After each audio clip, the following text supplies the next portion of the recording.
Sometimes the deepest pain comes not from what we've lost, but from the empty silence that follows. When Jedediah Rusk buried his wife of 40 years, he felt something inside him die too.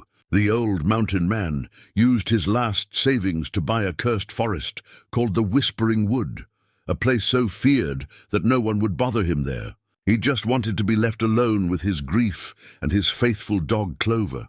But the woods had other plans. Every morning, Clover led him deeper into the forest to an ancient oak tree split open like a door. Inside the hollow lived a woman who looked 30 but claimed to be much older. She knew things about Jed's past that no stranger should know. She spoke his dead wife's name like an old friend.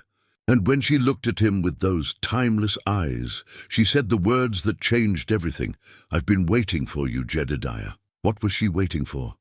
And how did she know he would come? Before we jump back in, tell us where you're tuning in from, and if this story touches you, make sure you're subscribed, because tomorrow I've saved something extra special for you.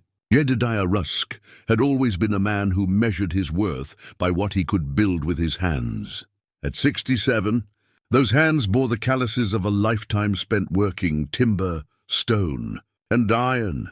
Deep lines carved his weathered face like tributaries on an old map, each one telling the story of seasons spent outdoors under the Montana sky. His beard, more silver than brown now, caught the morning light as he stood before the hand-carved cabin door he'd just finished hanging. The door was solid pine, thick enough to keep out the mountain cold and any unwelcome visitors. Each plank had been carefully selected, planed smooth, and fitted with the precision of a man who understood that good craftsmanship was the difference between comfort and misery in country like this. He'd carved simple geometric patterns around the frame, nothing fancy, just honest work that would last. The brass hinges gleamed against the weathered wood, and the heavy iron latch clicked with satisfying finality when he tested it. Behind that door lay everything he owned now: a rough-hewn table, 2 chairs though he'd never need the second, a stone fireplace he'd built with rocks pulled from the creek bed, and a narrow bed where he slept poorly most nights. It wasn't much, but it was his, a boundary between himself and a world that had taken too much from him already. Martha would have loved this place, he thought, then immediately pushed the notion away. 3 years had passed since they'd lowered her into the frozen ground outside Elk Hollow, and still her absence hit him like a physical blow at unexpected moments. She'd always talked about finding a spot where they could watch the seasons change without another soul in sight, where she could tend a garden and he could fish the streams until old age claimed them both. But Martha was gone, and Jed had come to the Whispering Wood not to live, but to find a place where he could die quietly when his time came. The locals in Elk Hollow had tried to warn him off when he'd inquired about purchasing the land. Old Henrik at the general store had actually laughed, a nervous, uncomfortable sound that didn't reach his eyes. "You don't want that patch of forest, Rusk," Henrik had said, wiping his hands on his apron. "Ain't nobody logged there in near 40 years. Trees grow wrong up there. Shadows fall the opposite way they should. Folks hear things that ain't there to be heard." Jed had listened to similar warnings from the barkeeper, the blacksmith, and even the preacher. Stories about hunters who'd gone into the Whispering Wood and come out days later with no memory of where they'd been. Tales of trees that moved when no one was watching, of voices carried on winds that blew from no particular direction. The townspeople spoke of the forest with the kind of hushed reverence usually reserved for graveyards and churches. Cursed land, they'd called it. A natural place. Perfect, Jed had thought. Superstition would keep the curious away, leaving him in the solitude he craved. He'd paid the asking price in gold coins, the last of his savings from 40 years of honest labor, and loaded his wagon with supplies. Clover, his rust-colored hound, had ridden beside him with her ears alert and her dark eyes scanning the forest as they'd approached their new home. The dog had been Martha's, really, a puppy she'd found half frozen by their old cabin one winter. But Clover had attached herself to Jed after Martha's death, as if sensing he needed something to anchor him to the world of the living. The journey into the Whispering Wood had been unsettling. even for a man who prided himself on practical thinking. The forest was older than anything Jed had ever seen, with trees so massive their trunks disappeared into shadow even at midday. The canopy formed a living cathedral overhead, filtering the sunlight into strange, shifting patterns that seemed to move independently of the wind. Sound behaved oddly here. His wagon wheels and Clover's panting echoed strangely, while other noises seemed muffled, as if the forest itself was listening. But Jed had attributed these impressions to his grief-addled mind. A man who'd spent 3 years talking to his dead wife's memory couldn't trust his perceptions of what was natural and what wasn't. He'd chosen a small clearing beside a creek for his cabin site, a spot where the morning sun could penetrate the canopy and where the sound of running water might help him sleep. The work of building had been therapeutic, splitting logs, notching joints, raising walls. His body ached pleasantly each evening, the kind of honest fatigue that came from meaningful labor. Clover had supervised the construction from various shady spots, occasionally wandering off to explore, but always returning by nightfall. The cabin had taken 6 weeks to complete. One room, simple and functional, with a sleeping alcove and a cooking area near the fireplace. A small porch faced east toward the creek, where he could sit with his morning coffee and watch the light change. It was the kind of place Martha would have called cozy, though she would have insisted on flower boxes for the windows and curtains to soften the stark functionality. Jed's daily routine had quickly established itself. He rose before dawn, made coffee over the fire, and sat on the porch listening to the forest wake up. The birdsongs here were different from those around Elk Hollow, more varied, more complex, as if the ancient trees harbored species that existed nowhere else. After coffee, he'd tend to small projects around the cabin, split kindling, repair his fishing gear, or walk the perimeter of his property to check for damage from the frequent mountain storms. Clover had her own routines. She'd explore the nearby creek bed for interesting scents, chase the occasional squirrel, and nap in the afternoon sun. But lately, her behavior had grown peculiar. She'd begun standing at the edge of the clearing, staring deeper into the forest with an intensity that made Jed uncomfortable. Her ears would prick forward, her body tensing as if she heard something beyond his perception. "What is it, girl?" he'd ask. But Clover would only whine softly and look back at him with those intelligent brown eyes before resuming her vigil. The Whispering Wood had earned its name honestly. Even on still days, sounds drifted through the trees. Not quite voices, not quite wind, but something in between that raised the hair on Jed's neck. The townsfolk claimed these were the voices of lost souls, trapped in the forest's supernatural embrace. Jed preferred to think they were simply the normal sounds of an old forest magnified by his isolation and grief. But he couldn't deny that something about this place felt different from other forests he'd known. The light seemed to bend strangely around certain trees. Shadows lingered in spots where the sun should have burned them away. And sometimes, when he was working outside, he'd catch movement in his peripheral vision. A figure stepping behind a tree, a flash of color where none should exist. But when he turned to look directly, nothing was there.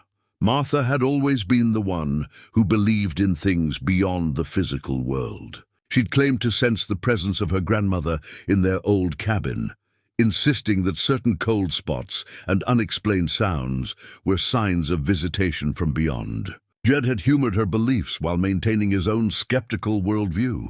The world was hard enough to understand without adding ghosts and spirits to the equation. Now, alone in the Whispering Wood, with only Clover for company, Jed found himself remembering Martha's gentle insistence that death wasn't the end, merely a transition to something else. In his darker moments, he almost hoped she was right. The possibility of seeing her again someday was the only thing that made his continued existence bearable. But practical men didn't build their lives around maybes and wishful thinking. Jed had come to the Whispering Wood to live out his remaining years in solitude, and when his time came, the forest could claim his bones as it had apparently claimed others before him. The townspeople could add his name to their collection of cautionary tales if it pleased them. He tested the cabin door one final time, satisfied with the solid thunk of the latch. The barrier between his small sanctuary and the mysterious depths of the forest was complete. Whatever secrets the Whispering Wood harbored could stay buried in its shadows. At least, that's what Jedediah Rusk told himself as autumn settled over the mountains and the days grew shorter. He had no way of knowing that the forest had been waiting patiently for his arrival, or that some boundaries were meant to be crossed rather than maintained. The hand-carved door he'd built with such care would prove powerless against the forces already stirring in the depths of the Whispering Wood. Forces that knew his name and remembered promises made long before he was born. The morning that changed everything began like any other. Jed woke before dawn to the sound of rain pattering against his cabin walls, a steady autumn downpour that had been falling for 3 days straight. The air inside felt thick and close, despite the fire he kept burning in the stone hearth. He pulled on his boots and heavy coat, preparing for his usual morning walk to check the creek levels. But when he opened the hand-carved door, Clover wasn't waiting on the porch as she always did. The dog's absence struck him as odd. In the 2 months they'd lived in the Whispering Wood, she'd never missed their morning routine. He whistled softly, the sound swallowed immediately by the dense forest air. "Clover," he called, stepping onto the wet porch boards. "Come on, girl." A bark echoed from somewhere deep in the trees, distant and muffled. Jed frowned, pulling his coat tighter against the rain.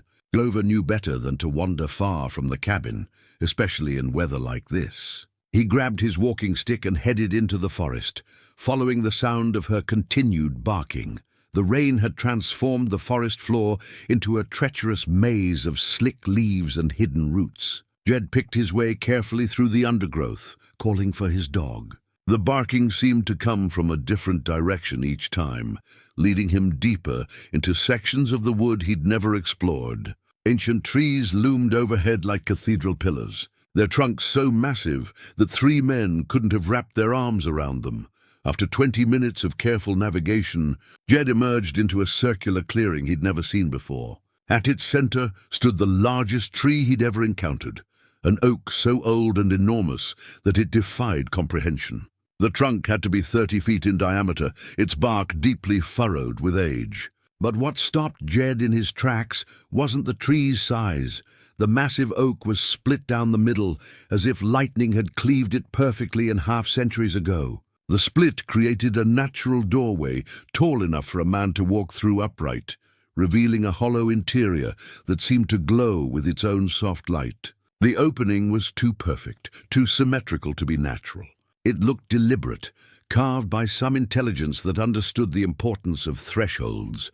Clover sat just outside the split tree, her rust-colored coat dark with rain. She looked back at Jed and barked once, then turned her attention to the glowing interior of the oak. Her tail wagged slowly, as if she recognized something inside that pleased her.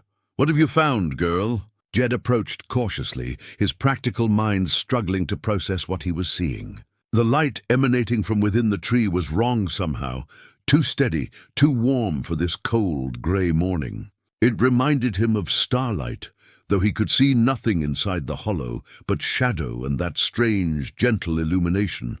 That's when she spoke. "You can come closer, Jedediah. I won't harm you." The voice was soft, musical, carrying no trace of the fear or surprise he would have expected from someone discovered in such an unusual shelter. Jed's blood turned to ice water in his veins. He'd lived 67 years without believing in ghosts or spirits, but the voice came from inside that impossible tree. "Who's there?" His own voice sounded harsh and suspicious, even to his ears. A figure moved in the depths of the hollow, stepping forward into the strange light. Jed's breath caught in his throat. She appeared to be a woman in her 30s, though something about her bearing suggested someone much older. Her hair was the color of autumn leaves, red and gold and brown all woven together, and it fell in loose waves past her shoulders. She wore a simple dress of some material that seemed to shift color in the ethereal light, sometimes brown like tree bark, sometimes green like new leaves. But it was her eyes that nearly sent Jed stumbling backward. They were ageless eyes, holding depths of knowledge that no 30-year-old should possess. When she looked at him, he felt as if she was seeing not just his present self, but every moment of his long life laid bare. "My name is Vera," she said, stepping halfway out of the tree hollow. "I've been waiting for you, waiting for me." Jed's hand tightened on his walking stick. "Lady, I don't know who you are or what kind of game you're playing, but you're Jedediah Rusk," she interrupted gently. "Born in the spring of 1958. You came here from Elk Hollow after Martha passed. You've been carrying her memory like a stone in your chest for 3 years now." The mention of Martha's name hit Jed like a physical blow. His vision blurred, and for a moment he thought he might collapse. No one in Elk Hollow knew his wife's name. He'd been careful to keep his grief private, never speaking of her to the townspeople who'd sold him supplies or warned him away from the forest. "How do you know that name?" The words came out as barely a whisper. Vera's expression softened with something that might have been compassion. "I knew Martha, Jedediah. I knew her well." "That's impossible," Jed's voice cracked. "Martha never mentioned you. She would have told me about—" He gestured helplessly at the glowing tree, at this impossible woman with her impossible claims. "She came to me once, long ago." "Before you knew her?" "She was young then, maybe 19, and she was lost." Vera stepped fully out of the tree hollow now, and Jed could see that she cast no shadow on the rain-soaked ground. She'd been wandering in the forest for hours, crying because her father had forbidden her to marry the man she loved. A stubborn mountain man who worked timber and thought himself too rough for a gentle girl like her. Jed's legs nearly gave out. He'd never told another soul about those early days with Martha, about her father's disapproval and the months of secret meetings in the woods around Elk Hollow. They'd been so young, so certain that love could overcome any obstacle. "I gave her a gift that day," Vera continued, her voice carrying the weight of old memories. "I told her that true love would find a way, that patience and faith would see her through the difficult times ahead. And I was right, wasn't I? You married her in the spring of 1979. 40 beautiful years together. You're lying." But even as he said it, Jed knew she wasn't. There was something in her voice, a familiarity that resonated in his bones. "This is some kind of trick. Grief makes a man see things that aren't there." "Martha used to hum while she worked," Vera said softly. "An old hymn her grandmother taught her. 'Be thou my vision.' She had the most beautiful voice, like water running over stones. And she collected wildflowers, pressed them between the pages of books. She said each flower held a memory of the day she found it." Jed's walking stick slipped from numb fingers. Martha had indeed pressed flowers, hundreds of them over the years, each one carefully dated and catalogued in a leather-bound journal she'd kept since childhood. The book was still in the cabin, one of the few possessions he'd brought from their old home. But no one else knew about Martha's flowers. No one else had ever heard her humming while she cooked or tended her garden. "Who are you?" he whispered. "I'm someone who remembers," Vera replied. "Someone who's been waiting a very long time for you to find your way here." Clover whined softly and padded over to nuzzle against Jed's leg, as if sensing his distress. The familiar warmth of his dog's presence helped ground him, reminded him that he was still in the world he knew, even if that world had suddenly become far stranger than he'd ever imagined. "This isn't real," he said, more to himself than to Vera. "I'm losing my mind. Grief finally broke something in my head." "You're not losing your mind, Jedediah." Vera's voice held infinite patience. "You're finally finding something you lost long ago. Something Martha asked me to keep safe until you were ready to reclaim it." The rain continued to fall around them, but inside the circle of the ancient oak's influence, Jed felt oddly warm and dry. The strange light from within the tree hollow pulsed gently, like a heartbeat made visible. "I don't understand any of this," he said. "You will," Vera promised. "But first, you need to decide whether you're brave enough to remember what you came here to forget." She stepped backward into the tree hollow, her form becoming indistinct in the ethereal light. "I'll be here when you're ready, Jedediah. I've waited this long. I can wait a little longer." And then she was gone, leaving Jed standing alone in the rain with his faithful dog and a world that had suddenly become far larger and more mysterious than he'd ever dreamed possible. Jed spent the rest of that day pacing his small cabin like a caged animal, Clover watching him with concerned brown eyes from her spot by the fire. Every rational thought in his head insisted that what he'd experienced in the forest couldn't be real. Grief played tricks on the mind. He'd heard other widowers speak of seeing their departed wives in crowds, hearing familiar voices in empty rooms. The isolation of the whispering wood had finally gotten to him, that was all. His mind had conjured an elaborate hallucination to fill the terrible emptiness Martha's death had left behind. But the details gnawed at him. No hallucination should know about Martha's flower collection, hidden away in the leather-bound journal she'd kept private even from him sometimes. No figment of his imagination should recall the exact hymn she'd hummed while kneading bread or hanging laundry. And that voice, soft and musical, carrying an authority that spoke of vast experience, belonged to no one in his memories. As evening approached, Jed found himself standing by the window that faced deeper into the forest, searching the darkness between the trees for any sign of that strange, pulsing light. He saw nothing but shadow and the occasional gleam of rain on wet bark. Yet he couldn't shake the feeling that he was being watched. That patient eyes observed him from the depths of the whispering wood. He slept poorly that night, dreams filled with images of Martha as a young woman, her dark hair flowing free as she ran laughing through sunlit meadows. In the dream, she called to him from a great distance, her voice growing fainter with each repetition of his name.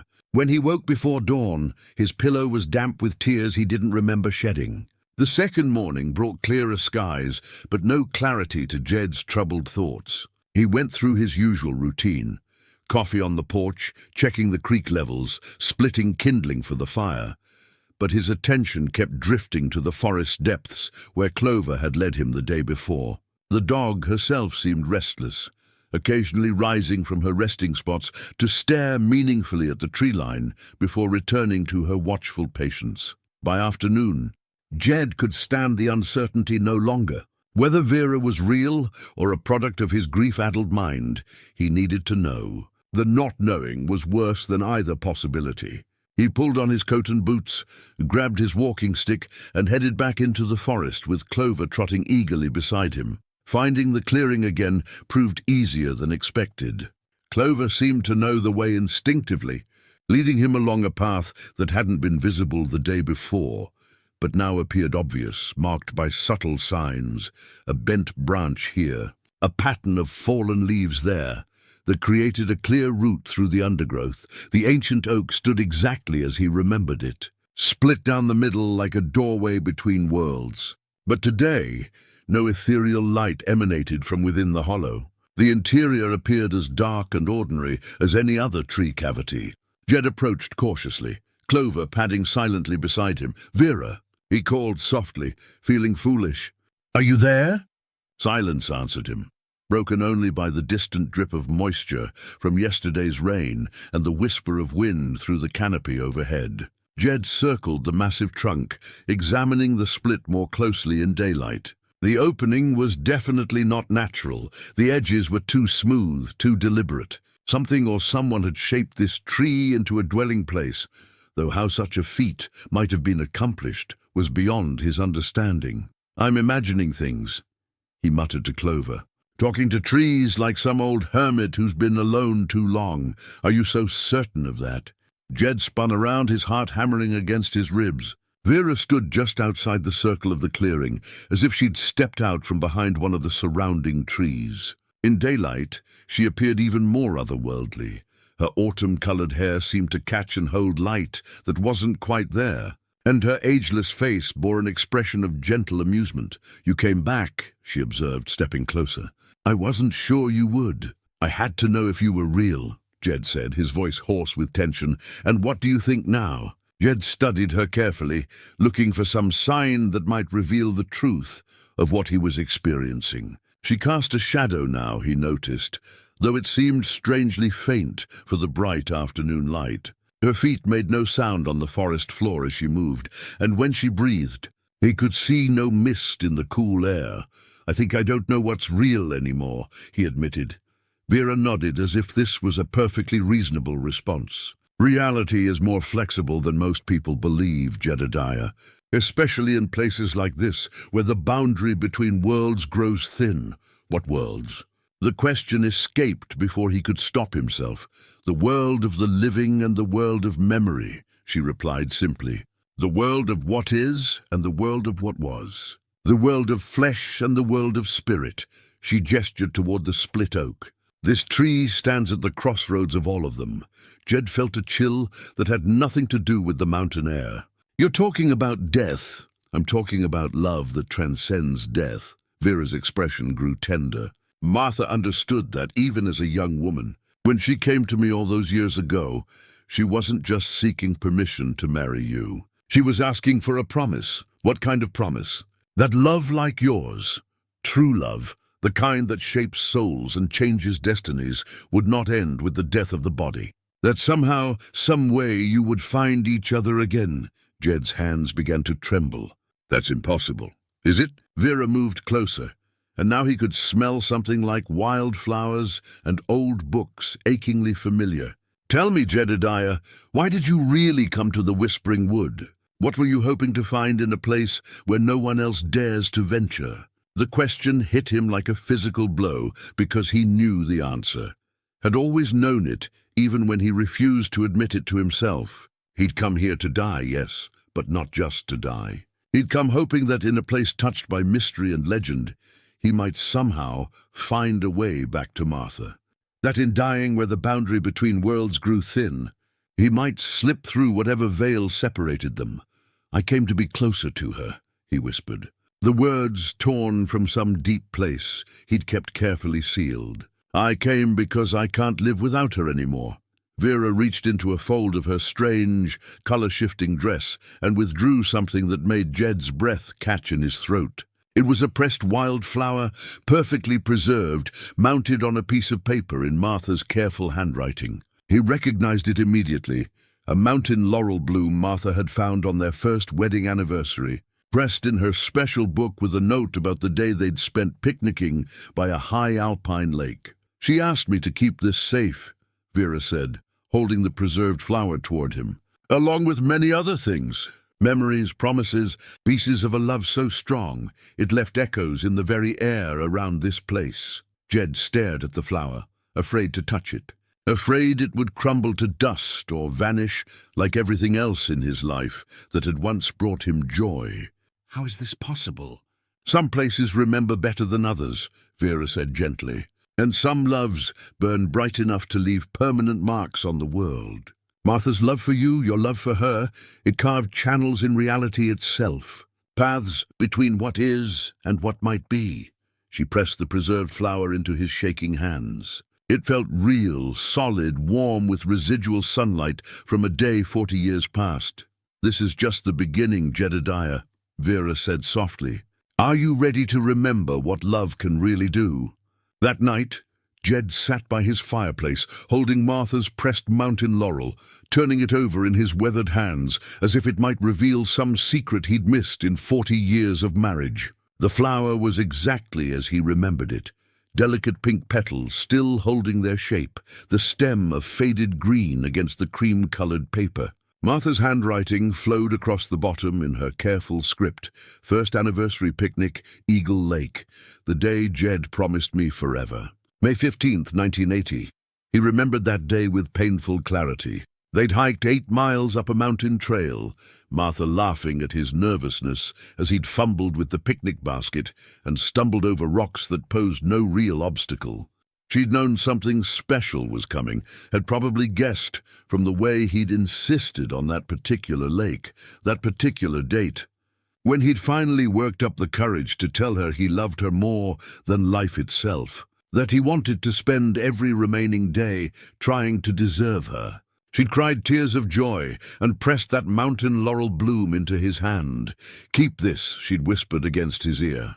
So you'll always remember the day you promised me forever. But the flower had disappeared into her collection that same evening, filed away with hundreds of other botanical memories in the leather journal she'd guarded so carefully.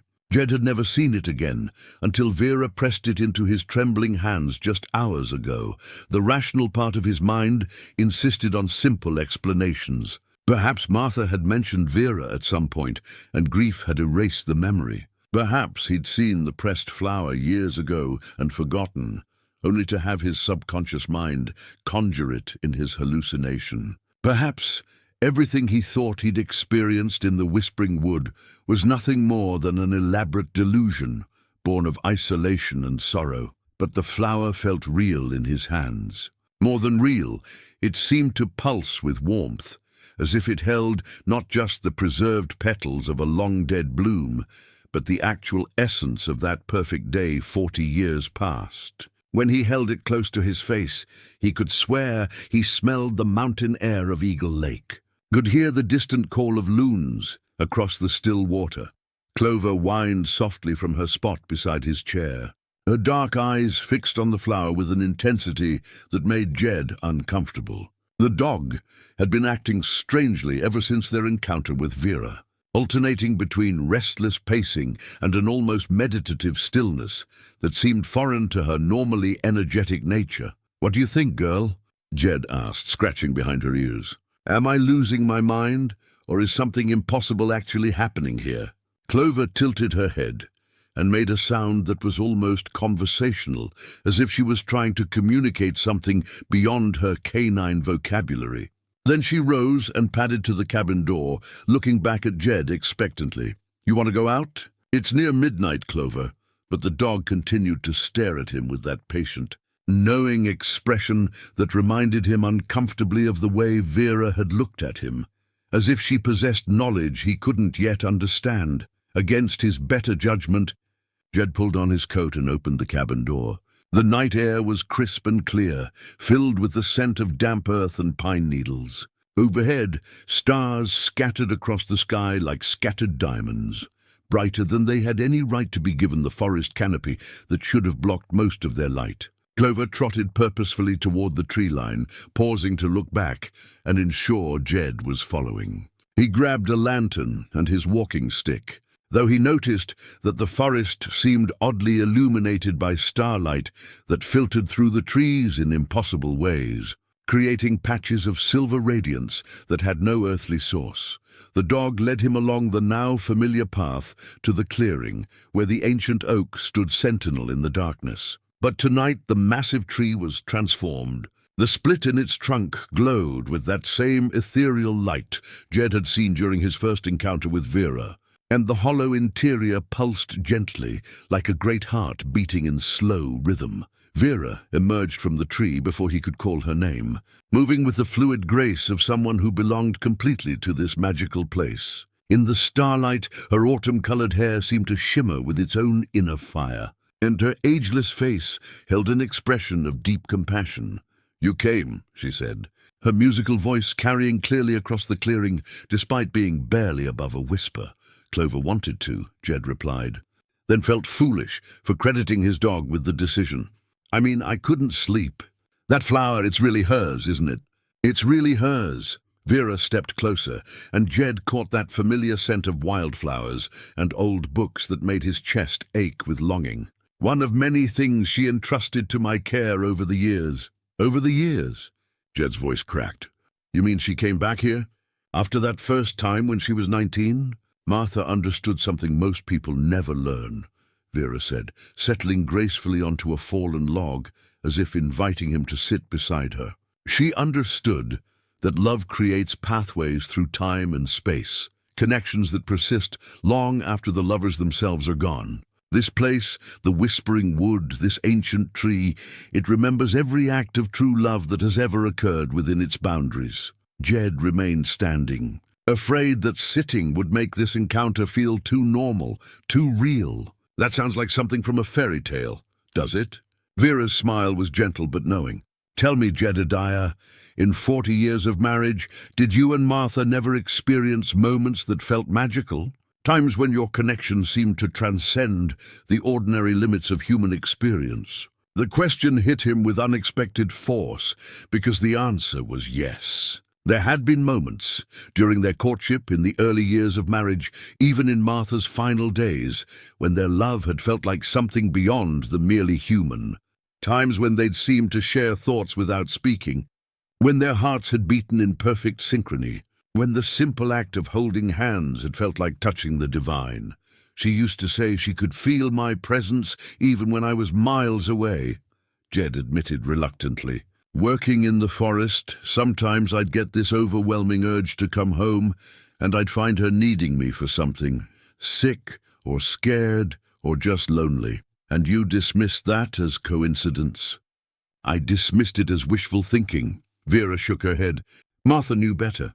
She understood that love like yours leaves traces, creates bonds that exist independent of physical proximity. That's why she came to me periodically over the years, to strengthen those bonds, to ensure they would survive even death itself. You're saying my wife made some kind of supernatural bargain? The idea should have horrified him, but instead, Jed felt a strange sense of recognition, as if Vera was describing something he'd always known, but never allowed himself to believe. I'm saying your wife loved you enough to prepare for every possibility, including the possibility that one of you would be left behind.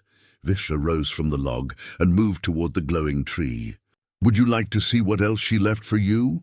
Before Jed could answer, Vera disappeared into the hollow of the ancient oak. The interior blazed with sudden brilliance, revealing glimpses of impossible depths that seemed to extend far beyond the physical boundaries of the tree. And from within that radiance came Martha's voice, clear and beloved and achingly familiar. Hello, my darling. I've been waiting for you to find me. Jed's legs gave out at the sound of Martha's voice, sending him crashing to his knees on the forest floor. Clover whined and pressed against his side. Her warm presence, the only thing that kept him anchored to reality as his world tilted sideways. That voice, he would have recognized it anywhere, in any circumstance. The slight rasp she'd developed in her later years, the way she drew out the syllables of darling, like she was savoring the word. It was impossible, but it was unmistakably Martha. This isn't real, he whispered, his hands shaking as he pressed them against the damp earth. This can't be real. But even as he spoke the words, his heart was already betraying his rational mind. Because if there was even the smallest chance that Martha was somehow still reachable, still aware of him, then nothing else mattered. Not logic, not the laws of nature, not his own sanity. Jedediah. Vera's voice came from the glowing tree, gentle but insistent. She can't maintain this connection for long. The boundary between worlds requires tremendous energy to breach, even here, where it's thinnest. Jed struggled to his feet, his weathered hands gripping his walking stick like a lifeline. Step by trembling step, he approached the ancient oak. The light emanating from within the hollow was warm and golden now, like sunlight filtered through honey, and it pulsed with a rhythm that matched his own thundering heartbeat. At the threshold of the tree, he stopped.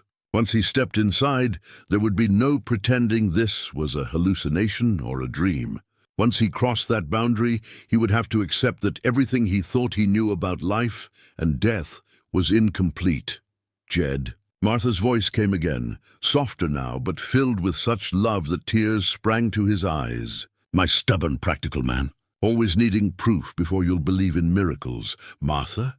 The word escaped as barely a breath. I'm here, darling. I've been here all along, waiting for you to find your way to me. Jed stepped into the hollow of the ancient oak. The interior was impossible, far larger than the physical tree could contain, stretching away into golden distances that seemed to exist outside normal space. The walls, if they could be called walls, shimmered with living light that felt warm against his skin. And there, in the center of this miraculous space, stood Martha. She looked exactly as she had at 35, when they'd been married 15 years, and she'd still believed she could change the world through the sheer force of her gentle determination. Her dark hair fell in soft waves around her shoulders, unmarked by the silver that had claimed it in her later years. Her face was unlined, her brown eyes bright with the vitality that illness had slowly stolen from her. She wore the blue dress he'd bought her for their 20th anniversary. The one she'd always claimed made her feel beautiful. "You're young," he said stupidly, because it was the only coherent thought his overwhelmed mind could produce. Martha laughed. The sound like music in the impossible space. "Age is just one way of being, darling. Here I can choose to appear as I was when our love was new, when everything felt possible." She stepped closer, and he could smell her familiar lavender soap, could see the tiny scar on her chin from a childhood fall. "Though if you prefer, I could be the woman you lost, the one with grey hair and laugh lines and hands that shook toward the end." "No," Jed said quickly. "No, you're perfect like this. You're how I remember you best." "I know." Martha reached toward him, her fingers stopping just short of touching his face. "Oh, my love, you've carried so much pain these past 3 years. I felt every moment of it. You've been watching me." The thought should have been comforting, but instead it made him feel exposed, ashamed of the depth of his grief and the darkness of his thoughts. "Not watching," Martha said gently. "Feeling. The bonds we forged in 40 years of marriage don't simply disappear when one partner crosses over. Your pain became my pain. Your loneliness echoed in whatever part of me persists in this place between worlds." Jed wanted to touch her so badly his whole body ached with the need, but something held him back. Fear, perhaps, that contact would shatter the illusion, or worse, that it wouldn't, and he would have to face the full reality of what was happening. "Is this real?" he asked. "Are you really here, or am I finally losing my mind?" "What's the difference?" Martha's smile was sad but knowing. "If I'm a manifestation of your grief, then I'm made of your love for me, your memories of our life together. If I'm truly the spirit of your wife, then I'm still made of love and memory. Either way, I'm as real as anything that ever mattered to you." "That's not an answer. It's the only answer that matters." Martha moved around him in a slow circle, as if seeing him from all angles after a long separation. "You've lost weight. You're not taking care of yourself.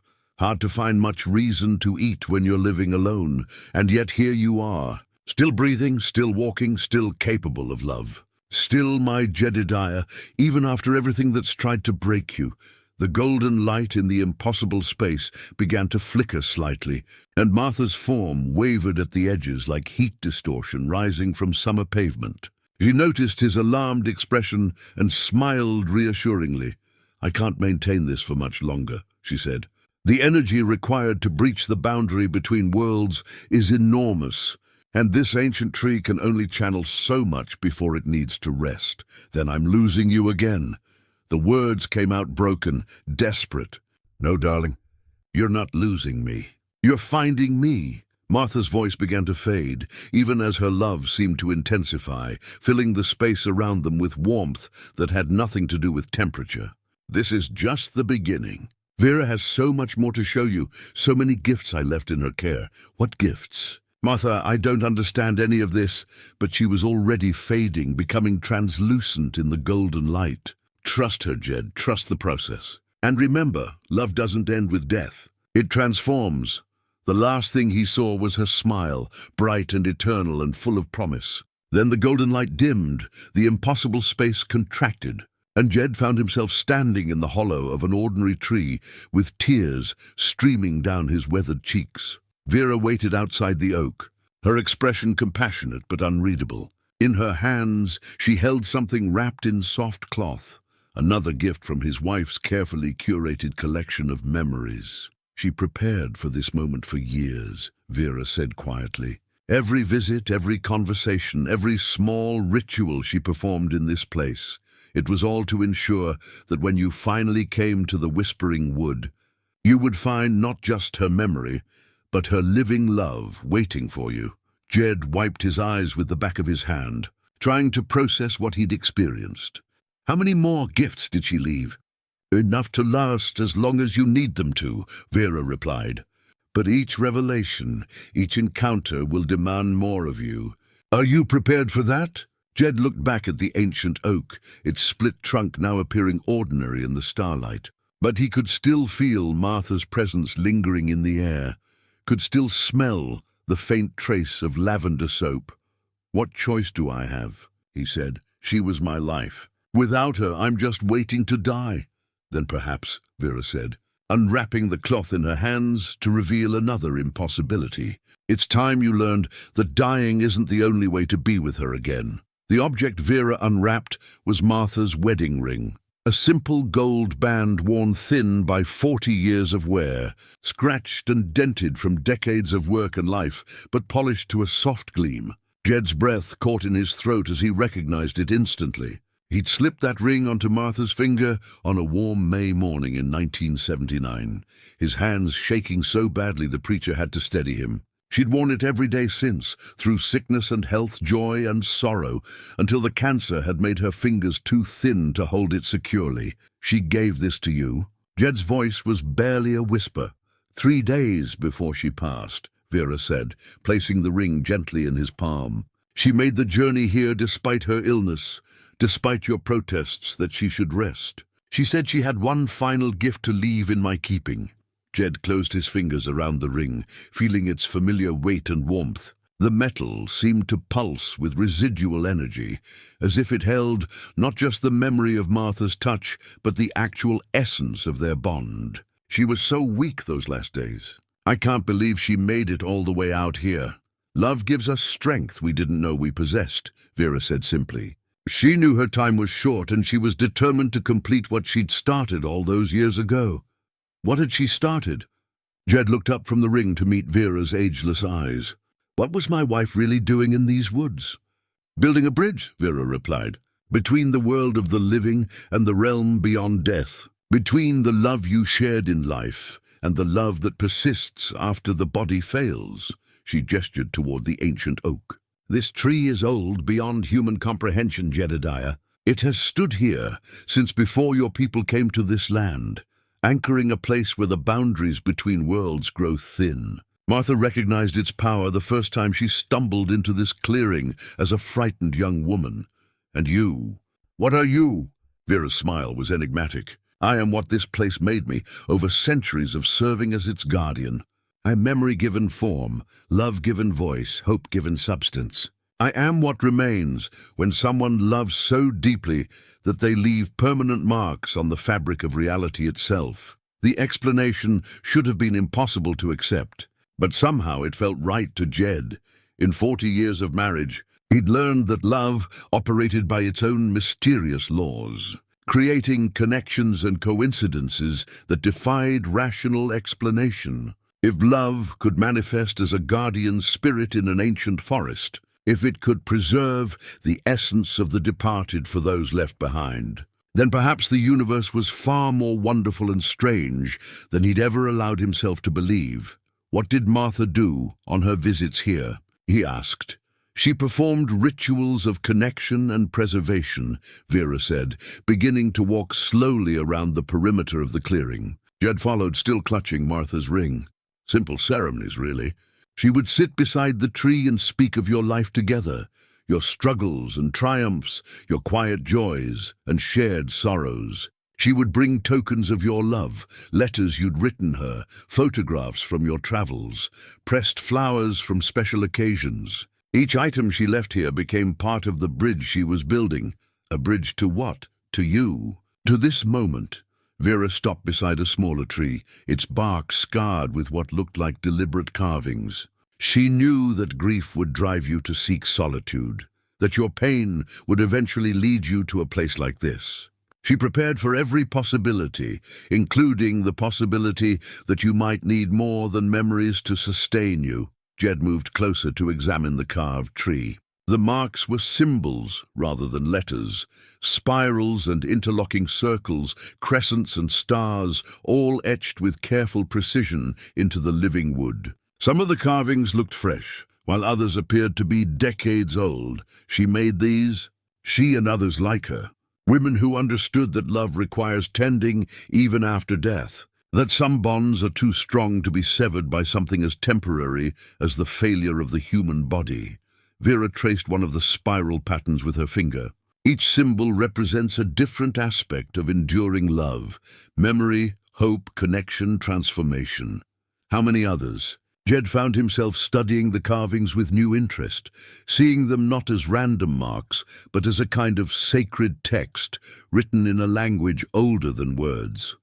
More than you might expect. This forest has drawn the grieving and the devoted for centuries. Not all who come here are ready for what it offers, but those who are, those whose love burns bright, enough to leave lasting impressions, they add their own marks to the collection. The thought of other people experiencing loss and hope in this same place was both comforting and unsettling. Jed had always thought of his grief as uniquely devastating, his love for Martha as something beyond ordinary human experience. But perhaps all true love felt that way to those who experienced it. "What happens now?" he asked. "Do I just visit when I need to see her? Come here to remember?" That's one possibility. Vera's tone suggested there were others. But Martha left you more than memories, Jedediah. She left you choices. What kind of choices? The choice to remain as you are, a man marked by loss, sustained by visits to a magical place where the departed can still be reached. Or the choice to become something more. "I don't understand." Vera turned to face him fully, her ageless features serious in the starlight. "The love you and Martha shared created pathways between worlds. Those pathways exist not just here, in this sacred grove, but wherever your connection was strongest. Your old cabin, the places you walked together, the bed where you held her as she died. All of these locations hold traces of the bridge she built. Are you saying she's everywhere? I'm saying the potential for connection exists everywhere, if you know how to access it. If you're willing to learn what Martha spent decades preparing to teach you." Jed felt Martha's ring warming in his palm, as if responding to the conversation. "What would I have to do? Accept that love is not just an emotion, but a force of nature. Accept that consciousness can exist independent of the physical body. Accept that the boundaries between life and death are more permeable than most people believe." Vera's voice grew gentle. "Accept that your wife never truly left you. She simply learned to exist in a different way." The implications were staggering. If what Vera was suggesting was true, then Jed's 3 years of devastating loneliness had been unnecessary. If he could learn to perceive Martha's continued presence, to access the bridge she'd built between their worlds, then perhaps he wouldn't have to choose between living without her and dying to be with her. "How do I learn?" he asked. "The same way Martha did," Vera replied. "One ritual at a time, one connection at a time, one act of faith at a time. But I must warn you, this path requires surrendering everything you think you know about the nature of reality. Are you prepared for that level of transformation?" Jed looked down at Martha's ring, then back at the ancient oak where he'd seen and heard his beloved wife. The rational man he'd been for 67 years would have walked away, dismissed the whole experience as grief-induced madness. But that man had been broken by loss, hollowed out by 3 years of unbearable separation. Perhaps it was time to become someone new. "There's something else you need to know," Vera said, her voice taking on a weight that made Jed look up sharply from Martha's ring. "Something Martha couldn't tell you herself, not even in the protected space within the tree." A chill that had nothing to do with the mountain air ran down Jed's spine.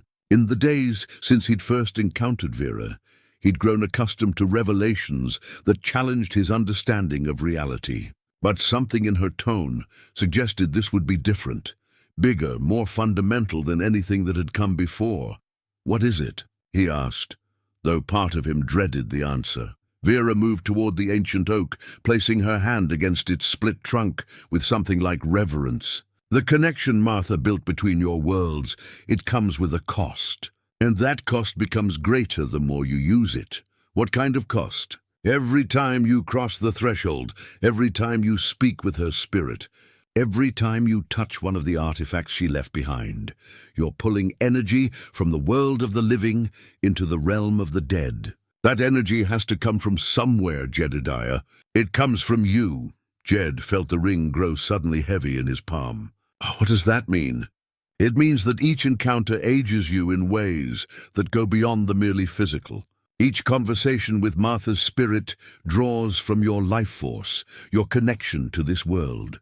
The more often you visit her, the more you'll find yourself becoming like her, caught between worlds, neither fully alive nor completely departed. The words hit Jed like a physical blow. You're saying these visits are killing me? I'm saying they're changing you, transforming you into something that can exist in both realms. Vera's expression was compassionate, but unflinching. Martha knew this would happen. She counted on it. What do you mean she counted on it? Jed's voice rose, anger beginning to burn through his shock.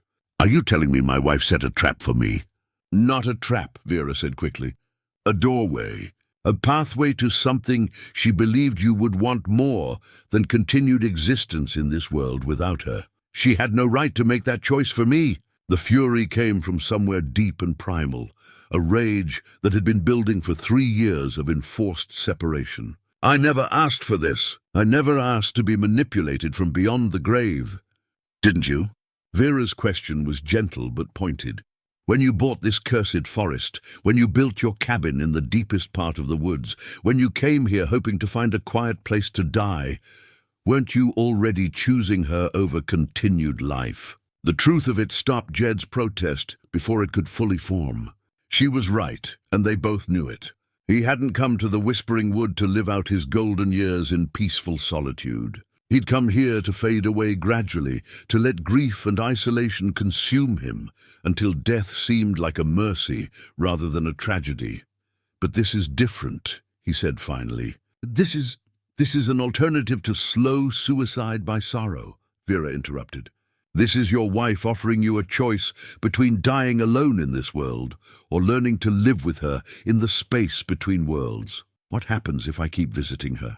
If I keep using the artifacts she left behind, you'll begin to see this realm the way I do, as just one layer of a much larger reality. You'll start to perceive the connections that exist everywhere, the traces of love and memory that persist long after their creators have passed on. You'll become a guardian like me, someone who exists primarily in the space between life and death. And if I stop, if I walk away from all of this, Vera's smile was sad but understanding. Then you'll live out your remaining years as a normal man, carrying your grief as millions of others have done throughout history. You'll age naturally, die naturally, and perhaps, if the bonds Martha built are strong enough, find her waiting on the other side when your time comes. Perhaps. There are no guarantees in matters of the spirit, Jedediah. Death is a doorway, but not everyone who passes through it finds what they're looking for. Jed looked down at Martha's ring, then back at the ancient oak, where he'd seen his wife's spirit glowing with love and impossible vitality. The choice Vera was describing wasn't really a choice at all. It was an ultimatum delivered in the guise of options. Accept transformation into something beyond human, or risk losing Martha forever when his natural death finally came. How long do I have to decide? The transformation has already begun, Vera said gently. From the moment you first stepped into the tree hollow, the process started. You have perhaps a month before the changes become irreversible. A month. Jed's legs suddenly felt unsteady, and he sat heavily on the fallen log where Vera had waited earlier. And Martha knew this would happen? She hoped it would happen. She spent years building the bridge between worlds, specifically to give you this choice. In her final visit here, just days before she died, she told me that a life without you was no life at all, but a death that led to eternal separation was her greatest fear. So she decided to ensure that wouldn't happen. She decided to give you the option to prevent it. Vera moved to sit beside him on the log, her presence oddly comforting, despite the magnitude of what she'd just revealed. Everything she did, every ritual she performed, every artifact she left in my care, it was all designed to offer you an alternative to the ordinary limits of human existence. Jed was quiet for a long time, processing the implications of what he'd learned. Martha had been planning this for years, possibly decades. Every visit to the Whispering Wood, every conversation with Vera, every pressed flower and meaningful object she'd accumulated, it had all been part of an elaborate scheme to reunite them beyond the boundaries of life and death. Was any of it real? He asked finally. Her love, our marriage, was she just preparing for this all along? Her love was the most real thing in either of your lives, Vera said firmly. But love like that doesn't simply accept defeat. Love like that fights against every force that tries to separate it, including death itself. And you, what's your role in all this? I'm what Martha would have become if she'd had more time to complete the transformation, Vera said simply. I loved someone once, long ago. When he died, I made the same choice Martha is offering you. I chose to exist between worlds rather than risk losing him forever. Did it work? Did you find him again? Vera's smile was mysterious and infinitely sad. I found something. Whether it was truly him, or simply my love for him given form and substance, does it matter? The heart knows what it needs, Jedediah. The mind creates reasons to doubt, but the heart simply loves.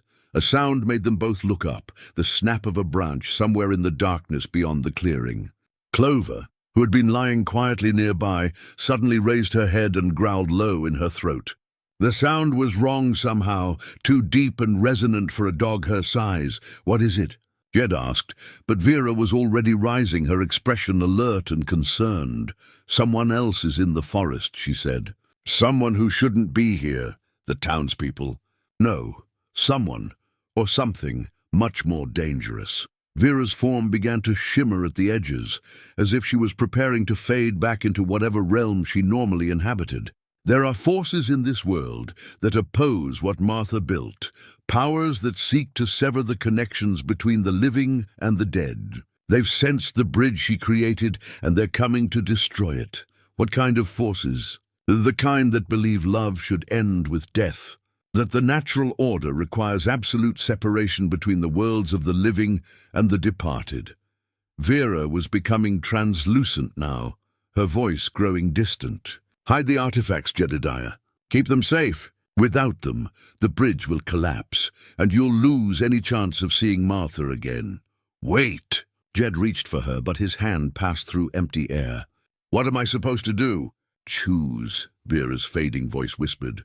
Choose quickly before the choice is made for you. Then she was gone, leaving Jed alone in the clearing with his anxious dog and the terrible knowledge that his wife's elaborate plan to reunite them was about to be tested by forces he couldn't begin to understand.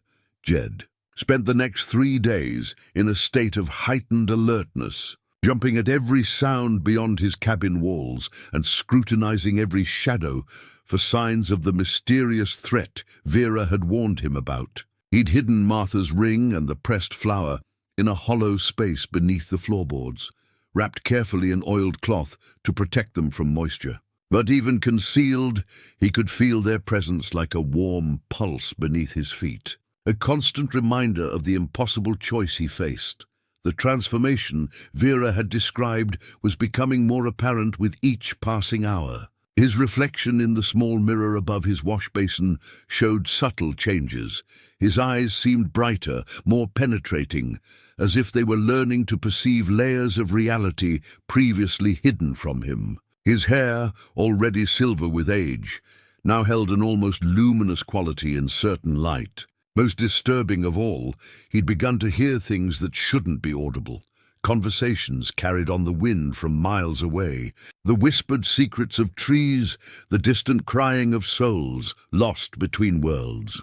Clover had grown increasingly restless, pacing the cabin's confines during the day and refusing to venture more than a few yards from the door. At night, she would position herself between Jed and the windows, her ears constantly alert for sounds beyond human perception. Several times, he'd caught her staring at empty corners of the room, her lips pulled back in a silent snarl at something only she could see. On the third night, the attack came. Jed woke to the sound of Clover's frantic barking and a wrongness in the air that made his skin crawl.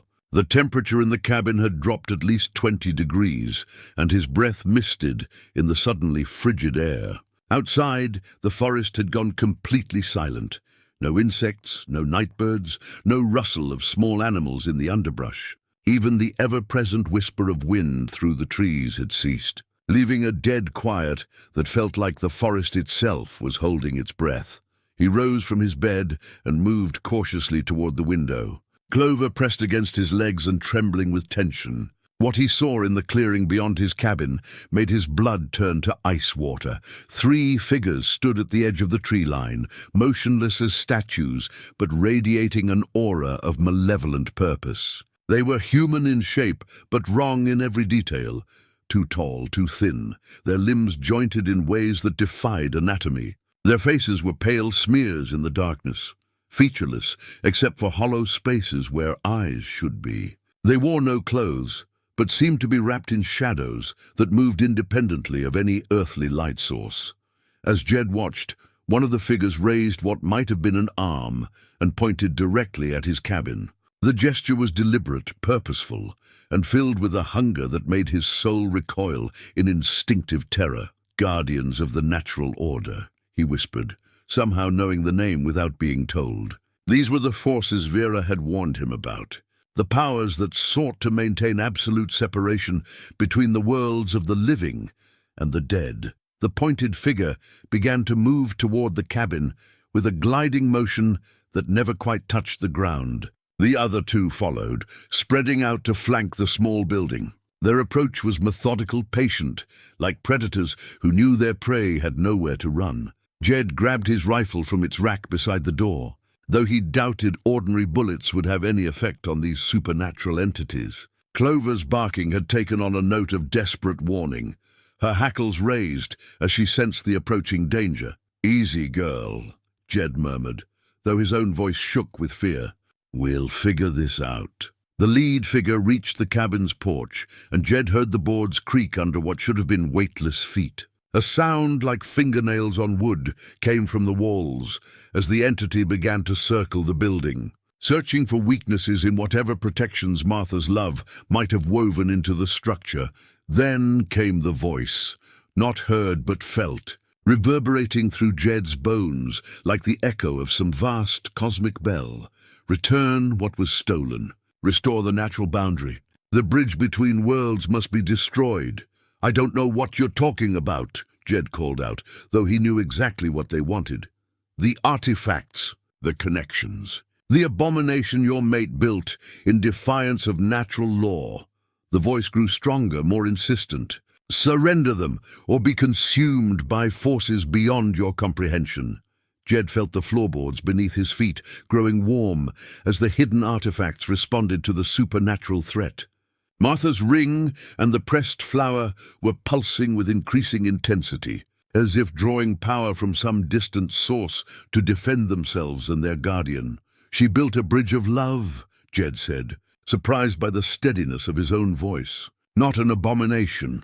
Love that denies death denies the fundamental order of existence. Love that builds pathways between worlds, creates chaos, allows the departed to linger where they have no place. Such connections must be severed."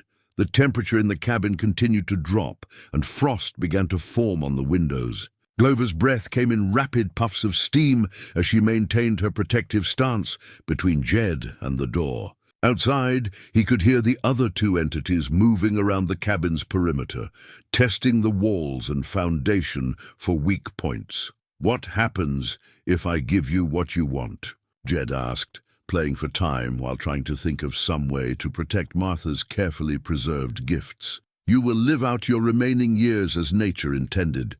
Alone, aging, approaching death without the comfort of impossible reunions. When your time comes, you will pass into whatever realm awaits without the corruption of supernatural intervention. And Martha, the departed one, will be released from her unnatural bonds, free to continue her journey into whatever lies beyond the veil of death. Her spirit will no longer be trapped between worlds, no longer be forced to maintain connections that violate the cosmic order." The explanation made a terrible kind of sense. If these entities were telling the truth, then Martha's elaborate plan to reunite them had actually trapped her spirit in an eternal limbo, preventing her from finding peace in whatever afterlife awaited. Jed's selfish desire to see her again might be causing her continued suffering, but even as the doubt crept into his mind, the artifacts beneath the floorboards pulsed with warmth that felt unmistakably like Martha's love. Whatever these entities claimed about cosmic order and natural law, The connection he'd felt with his wife's spirit had been real, joyful, and completely free of any sense of trapped suffering. "I don't believe you," he said finally. "Martha came to me willingly. She was happy, at peace. What you're describing doesn't match what I experienced. Mortal perception is limited, clouded by emotion and desire. What appears as joy may be the desperate grasping of a soul trapped between states of being. What seems like love may be the chains that bind the departed to a realm where they no longer belong." A loud crack came from the cabin's eastern wall as supernatural force pressed against the structure. The entities were growing impatient, and whatever protections Martha had woven into the building were beginning to weaken under their assault. Jed made his decision. Moving quickly, he pried up the loose floorboard and retrieved the wrapped artifacts. Martha's ring felt almost hot against his palm, while the pressed flower seemed to glow faintly through its protective cloth. Both objects hummed with energy that resonated through his entire body, strengthening the transformation Vera had described. "I choose her," he said aloud, his voice carrying clearly through the cabin walls. "I choose love over order, connection over separation, transformation over the safety of ignorance." The response was immediate and violent. The cabin's windows exploded inward as supernatural force struck like a physical blow. The door splintered off its hinges, and the three entities flowed into the small space like living shadows given terrible purpose. Clover launched herself at the nearest figure with a snarl that sounded more like a roar. Her teeth found something solid in the shifting darkness, and the entity recoiled with a sound like wind through a graveyard. But even as she fought to protect her master, Jed could see that normal courage, no matter how fierce, would not be enough against these cosmic forces. The artifacts in his hands grew burning hot as the entities closed in. The ring seemed to expand, becoming more than a simple band of gold. It was a circle of connection, a symbol of bonds that transcended death itself. The pressed flower unfolded in his other palm, no longer a dried botanical specimen, but a living thing that radiated the essence of every perfect moment he and Martha had shared. "You cannot stand against the natural order," the lead entity intoned, its featureless face turning toward him with implacable purpose. "Surrender the connections, or watch everything you love be consumed by forces you cannot comprehend." "Then I guess you'll have to consume me too," Jed said, pressing the artifacts against his chest and feeling their power flow into him like liquid fire. "Because I'm not giving them up." The transformation that had been building for days suddenly accelerated, triggered by his deliberate choice and the artifact's proximity to mortal danger. Jed felt his consciousness expanding, his perception shifting to encompass multiple layers of reality simultaneously. He could see the cabin as it was, damaged, invaded, filled with supernatural menace. But he could also see it as it had been in Martha's vision, a sanctuary protected by decades of accumulated love, a stronghold where the power of human connection could stand against the cold indifference of cosmic law. And in that expanded perception, he saw something else. Martha herself, not as a memory or a spirit glimpsed through supernatural barriers, but as a presence woven into the very fabric of this place. She was in the walls he'd built with his own hands, in the hearth where their love had warmed countless evenings, in the floorboards where she'd hidden her greatest gifts. The battle for the bridge between worlds was about to begin, and Jed was no longer entirely human enough to be afraid. The moment Jed's expanded consciousness touched the essence Martha had woven into their sanctuary, the cabin exploded with golden light. The artifacts in his hands blazed like small suns, and every surface that Martha had ever touched, the hand-carved door, the stone hearth, the rough-hewn table where they might have shared countless meals, began to glow with accumulated love made visible. The three entities recoiled with sounds like the screaming of winter wind, their shadow forms wavering as the light struck them. But they didn't retreat. Instead, they seemed to draw darkness from the night itself, growing larger and more solid as they prepared for a direct assault against the supernatural defenses Martha had spent decades building. "You understand nothing of what you defend," the lead entity hissed, its voice now audible rather than merely felt. "The bridge your mate built is a wound in reality itself, a tear that allows chaos to seep between ordered realms. Every moment it exists, it grows wider, more dangerous. Then why does it feel like healing?" Jed's voice had changed, becoming deeper and more resonant as his transformation accelerated. "Why does touching her love make everything feel more real, not less? Because you are mortal, limited by flesh and emotion. You cannot perceive the damage such connections inflict upon the cosmic order."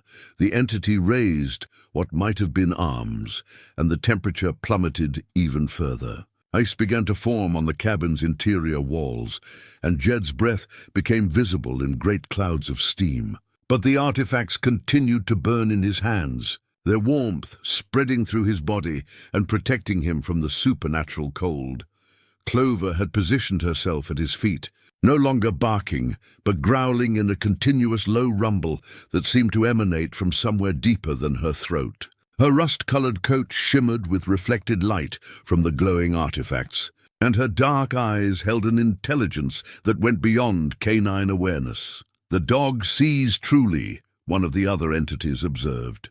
"She knows her master is becoming something that should not exist. She knows I'm becoming something that can protect what we love," Jed corrected, feeling Martha's presence growing stronger around him. The cabin walls seemed to pulse with heartbeat rhythm, and he could swear he heard his wife's humming carried on air that shouldn't exist.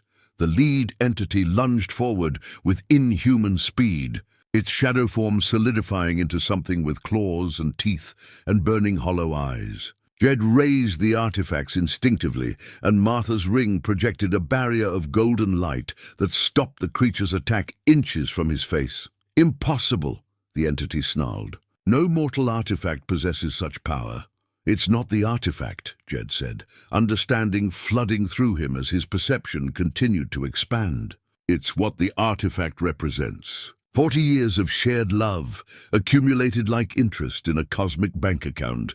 You can't destroy that with force any more than you can kill an idea or murder a memory." The pressed flower in his other hand began to unfold impossibly, its petals multiplying and growing until it resembled not a simple mountain laurel, but a mandala of interconnected blooms, each one representing a moment of perfect connection between two souls who had refused to accept the limitations mortality tried to impose on love. The other two entities circled the cabin's interior like predators, looking for weaknesses in the defensive light. But every surface they approached blazed brighter, fed by memories embedded in wood and stone. Martha's laughter echoing from the rafters, the warmth of shared meals radiating from the table, the security of mutual trust emanating from the bed where they would have slept, wrapped in each other's arms. "This structure is more than a building," the second entity observed, its voice carrying notes of something that might have been respect. "It has been transformed into a temple, a physical anchor for spiritual connection." "Smart woman, my Martha," Jed said, feeling tears of joy rather than sorrow for the first time in 3 years. "She knew you'd come eventually. She prepared for everything. Then she knew her actions would attract our attention, would force this confrontation. She knew love was worth fighting for." The lead entity paused in its attack, tilting its featureless head as if considering this possibility. "You believe she orchestrated this encounter deliberately?" "I believe she built something worth defending and trusted me to defend it when the time came." Jed felt the transformation reaching a critical point, his consciousness beginning to exist simultaneously in multiple layers of reality. "The question is, are you really here to maintain cosmic order, or are you just afraid of what love can accomplish when it refuses to accept defeat?" The three entities exchanged glances that somehow communicated volumes, despite their lack of visible features. When the lead creature spoke again, its voice held a note of uncertainty that hadn't been there before. "Mortal emotions are not equipped to comprehend the consequences of what your mate has built. The bridge between worlds grows stronger with each use, each connection. Eventually it will become permanent, allowing unrestricted passage between the realm of the living and the domain of the dead. And that terrifies you. That would end existence as it was meant to be. The natural cycle of birth, life, death, and whatever lies beyond would be corrupted, replaced by eternal mingling of states that should remain separate. Jed felt Martha's presence intensifying around him, her love flowing through the cabin's transformed structure like electricity through copper wire. In his expanded awareness, he could sense other presences as well. The spirits of everyone who had ever experienced love, powerful enough to leave permanent impressions on reality. The Whispering Wood wasn't just home to one supernatural bridge, but to dozens of them, all anchored by connections that had refused to accept the finality of death. "Maybe," he said, the artifacts now blazing so brightly they were difficult to look at directly. "It's time for existence to evolve." The lead entity's hollow eyes blazed with something that might have been fury or fear. "You would risk the collapse of all natural order for the sake of one mortal attachment." "I'd risk anything for her," Jed replied, and as the words left his lips, the transformation reached its culmination. His consciousness exploded outward, no longer confined to his aging body, but spread throughout the network of connections Martha had spent decades building. He could feel every carved symbol on every tree, every pressed flower hidden in secret places, every artifact charged with the essence of their love. And through that vast network, he felt her, not as a memory or an echo, but as a living presence that had never truly left. Martha was woven into the very fabric of the Whispering Wood, her spirit distributed across hundreds of anchor points, but unified by the force of their bond. "Hello, darling." Her voice spoke directly into his expanded consciousness. "I've been waiting for you to find all of me." The three entities recoiled as Martha's presence flooded the cabin, not appearing as a visible form, but manifesting as pure love made tangible. The golden light intensified until the wooden walls became translucent, revealing the forest beyond, where other lights were beginning to kindle, other bridges, other connections, other loves that had refused to accept the finality of death. "This is what you fear," Jed said, his voice now carrying harmonics that resonated across multiple dimensions. Not chaos or cosmic destruction, but the possibility that love is stronger than the laws you think govern reality. "We maintain the balance," the second entity protested, but its form was becoming less solid as Martha's presence continued to strengthen. "Without separation between life and death, existence loses all meaning." "Does it?" Martha's voice filled the space, warm and amused and infinitely patient. "Or does it gain meaning? When love transcends death, when connections persist beyond the grave, when consciousness evolves beyond the limitations of flesh, what do we lose except fear?" Through the transformed cabin walls, Jed could see figures moving in the forest, other spirits, other guardians like Vera, drawn by the intensity of the supernatural conflict. They came not as reinforcements in a battle, but as witnesses to a moment that had been building for centuries. "You're not the first to make this choice," he realized, watching the gathering spirits. "Others have stood at this crossroads, faced this same decision between order and evolution, and most have chosen order," the lead entity admitted, its voice losing some of its cosmic authority. "Most have surrendered their connections, accepted separation, allowed the natural cycle to continue unchanged. But not all. No, not all." The entity's hollow gaze turned toward the assembled spirits. "Those who choose transformation become guardians of the spaces between worlds, anchors for connections that should not exist, connections that will exist, whether you approve or not," Martha added gently. "Love creates its own laws, writes its own rules. You can destroy individual bridges, scatter individual artifacts, but you cannot destroy the force that creates them." The third entity, which had remained silent throughout the confrontation, finally spoke. "If we cannot stop this transformation, we can at least limit its spread. One more guardian added to the Whispering Wood changes nothing in the broader cosmic order, doesn't it? Jed felt his awareness expanding even further, touching the edges of something vast and interconnected. What happens when enough guardians exist to form their own network?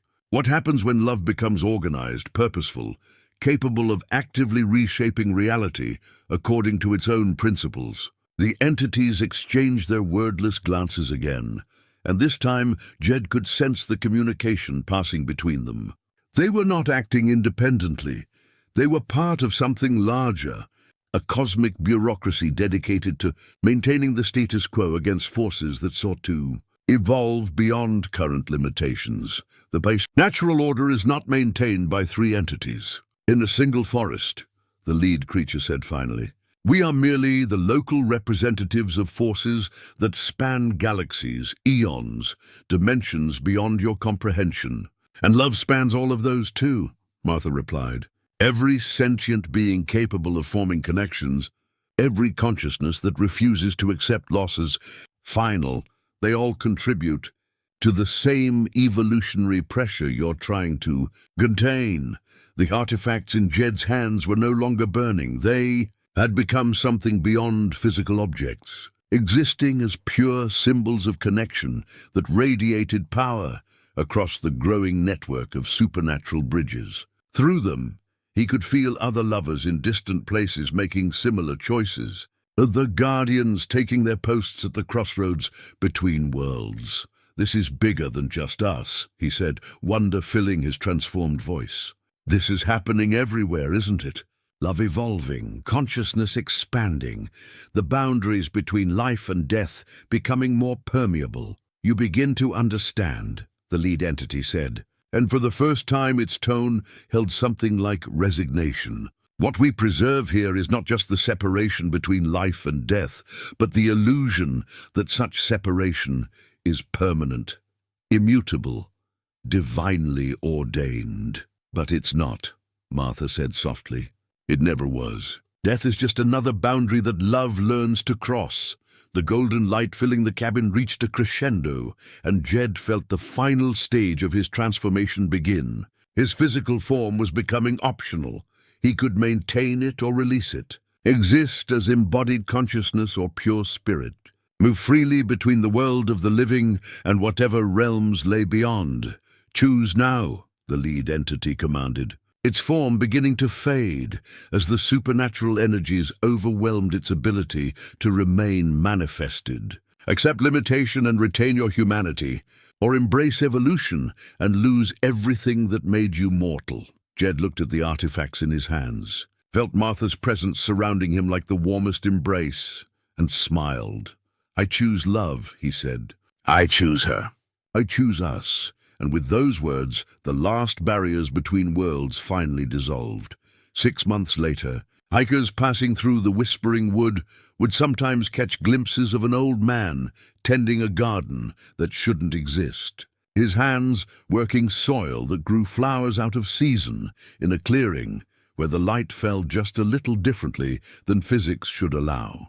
Those brave enough to approach would find him welcoming but somehow distant, as if he was listening to conversations they couldn't hear. Jed had become something new, neither fully alive nor completely departed, but existing in the space between states where love had carved out its own territory. His physical form remained solid enough to split kindling and brew coffee, to scratch behind Clover's ears and maintain the cabin that had become a sanctuary for others making similar journeys. But his consciousness moved freely between layers of reality, touching the vast network of connections that spanned far beyond the boundaries of the forest. Martha was with him always now, not as an occasional visitation, but as a constant presence woven into his transformed existence. She appeared when others were present as Vera had once appeared, a guardian spirit, offering comfort and guidance to those whose love had brought them to the crossroads between worlds. But when they were alone, she was simply Martha, his wife, his companion, his partner in an adventure that had no ending. Tell me about today's visitors, she said one evening as they sat together on the cabin porch, watching stars emerge through the canopy. Her form was solid enough to cast shadows in the firelight, real enough that Clover could curl up between them as she'd done during their mortal years together. "A young woman from Denver," Jed replied, his voice carrying harmonics that resonated across multiple dimensions. "Lost her husband in a climbing accident last year. She'd heard rumors about this place, drove halfway across the country hoping to find answers. And did she find them? She found possibilities. I gave her one of your pressed flowers, the columbine from our 10th anniversary. She'll need time to decide what she wants to do with it."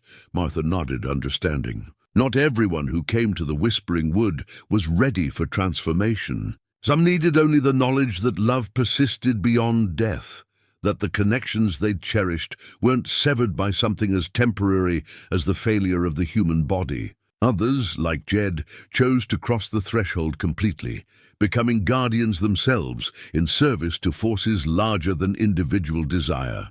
"The entities haven't returned," Martha observed. "No need. They understand now that this evolution can't be stopped, only directed." Jed reached out to take her hand, marveling as he always did at the solid warmth of her touch. "There are thousands of us now, scattered across the world. Each guardian becomes a teacher. Each transformed love becomes an anchor for others making the same journey. Do you ever regret the choice?" The question hung in the air between them, weighty with implications neither had fully explored. Jed considered it seriously, as he did all of Martha's inquiries. His transformation had cost him certain things, the simple certainty of linear existence, the comfortable boundaries that defined human experience, the ability to age naturally toward whatever afterlife might await. "I regret the years we spent apart," he said finally. "I regret not understanding sooner what you were building, not recognizing the gifts you were leaving for me to find. But this," he gestured toward the cabin, the forest, the impossible reality they now inhabited together. "This is everything I dreamed of during those empty years after you died. The chance to hold your hand again, to hear your laugh, to wake up beside you and know we have eternity, to explore whatever comes next. Even if eternity includes responsibilities we never imagined." It was true that their existence now involved duties beyond personal happiness. As guardians of the bridge between worlds, they served as guides for others, navigating the transition from grief to transformation. They maintained the network of connections that allowed love to transcend death, protected the anchor points that kept the supernatural bridges stable, and occasionally faced entities that still sought to maintain the old boundaries between life and whatever lay beyond, especially because of those responsibilities. Jed replied. "We're part of something bigger now, Martha. Something that gives meaning to every loss, purpose to every act of love, hope to everyone who refuses to accept separation as final." A sound made them both look up, the distant rumble of an approaching vehicle on the forest road. Headlights flickered through the trees, another seeker drawn by rumors and desperate hope to this place where the impossible had become routine. "I should go," Martha said, beginning to fade, as she always did when strangers approached. The presence of unbelievers made it harder for her to maintain physical form, though Jed's expanding abilities were gradually overcoming even that limitation. "I'll be here when you're ready," he promised, the words carrying the weight of eternal commitment.